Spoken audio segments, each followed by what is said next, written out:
En sueños caminaba yo entre la niebla y la ciudad,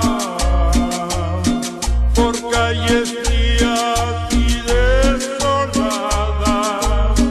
cuando una luz blanca y helada hirió mis ojos y también hirió la oscuridad.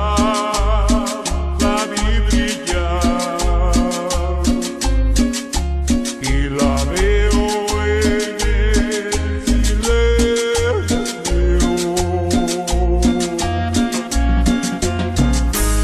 Alá, mi Dios bendito, gracias por darme esta nueva oportunidad y esta vivencia de poder interpretar algo de reflexión. Gracias.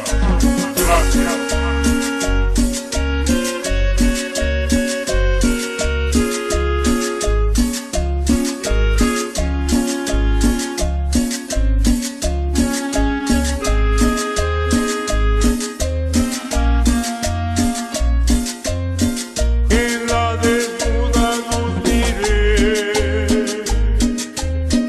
1,000 personas, tal vez más, gente que hablaba sin